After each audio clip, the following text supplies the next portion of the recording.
those full moon, potent pre-full moon eclipse vibes. Lotus Dawn here with Blossom with the stars, true to the actual star sidereal astrology, and I'm sitting out in the canyon country in the open space getting ready for this incredibly powerful full moon eclipse. And I wanted to dive deep into what is this full moon eclipse all about? Why is it so potent? Why is it bringing so much up to the surface? Did you know that eclipses work in pairs and that every full moon eclipse is the completion moment of the previous 6 months before new moon solar eclipse, which would have been September 20th, 2025? They work like gateways. They work like cosmic destiny point gateways because they align with something called the destiny point in astrology. So tonight, I'm going to be diving into what this upcoming full moon eclipse is all about. How might it be affecting you personally? And how can we find some relief, some ease, and get excited for what's to come energetically after this full moon eclipse? So, in order to explain this, we must first tap into the fact that we have 4 eclipses a year. And they act in pairs. They sort of initiate, they have a 6-month activation period, and then they complete. So what we're about to head into March 3rd with this full moon eclipse is actually the completion cycle of what was initiated September 20th, 2025. So I want to invite everyone to just take a moment to breathe and to arrive, because this full moon energy is very potent individually, collectively, on the world stage.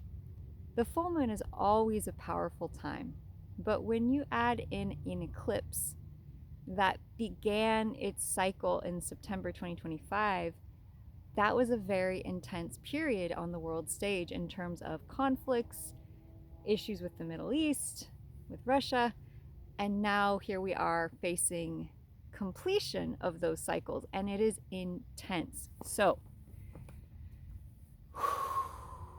don't be afraid right now. As I look at the astrology, I get more of the sense of a revolution than of anything else. A revolution in thought, a revolution in community joining together, a revolution in innovation and technology, because this coming full moon eclipse, the sun will be in Aquarius. Aquarius is such a beautiful sign. It is all about holding the vision for humanity, holding the vision for New Earth, the type of world that we wish to enjoy, to dance and sing and play and frolic and be free.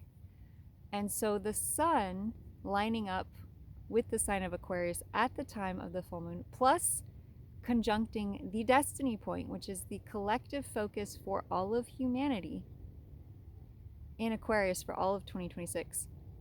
We are being asked to step outside of ego, reactivity, and drama. The moon, sun and moon are always opposite at the full moon, will be in Leo.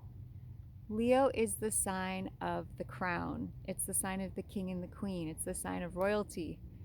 It's the sign of feeling maybe the shadow of Leo is being better, perhaps, than others. Whereas the sun in Aquarius, Aquarius is all about the collective. It's all about community. It is all about our focus on bringing in the best world for all beings to enjoy. Stepping out of the limelight and stepping into co-creation. Using your mission as the attractor piece to attract in your collaboration soulmates. And so is this big energy. We are completing a 6-month cycle, you guys. This is not just individually that we're individually completing whatever we seeded 6 months ago. This is what the collective, our planet, our world, our earth is completing from 6 months ago. And if you look at that collective historical timeline, which I did today, from September until now, there was so much happening. Okay, so zooming back into now as we approach this full moon lunar eclipse, I want to invite everyone to just begin to ask yourself, because there's so much energy up on the earth right now. You can just tune in and just ask yourself. You might be feeling everyone's energy right now.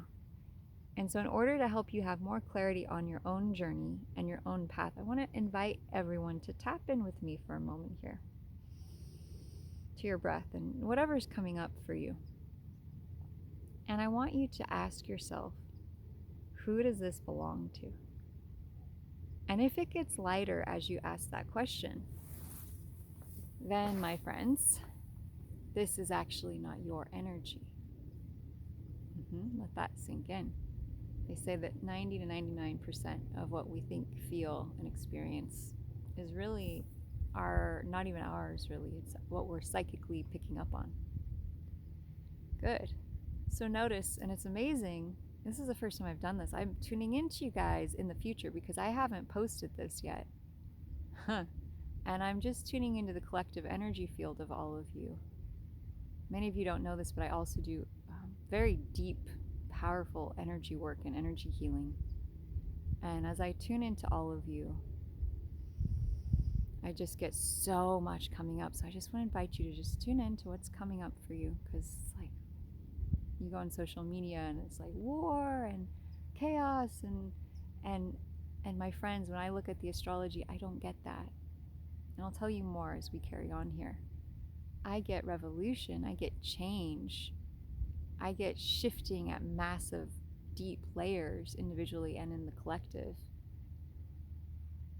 But I get it being done from the perspective of serving the needs of the many, uplifting humanity versus the other. Okay, so I just want to invite everyone to tune into whatever is being brought up from the collective, from all of the drama. And you guys, this is so fitting because this full moon is Aquarius and Leo. So the sun will be in Aquarius, which is the community, uplifting the masses, working for the good of all, technology, innovation, invention. And the moon will be directly opposite that in Leo, which is the sign of drama. It's the sign of the king and queen. And it's conjunct the South Node, which is the karmic point of the past. The moon is our comfort zone. It's what we're comfortable with, but it's not our growth zone. The sun is always what we're growing into. And so for the sun, which is soul, to be with the destiny point, what we're going towards, tells me that we're going towards the soul.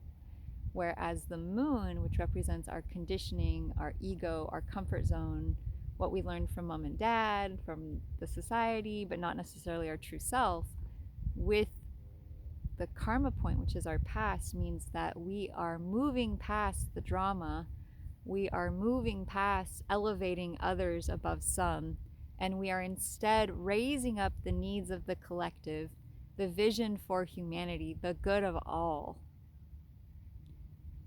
And the planet that rules the sun, which is this powerful destiny point plus sun power pack, super exciting, is Uranus, which is the planet of change.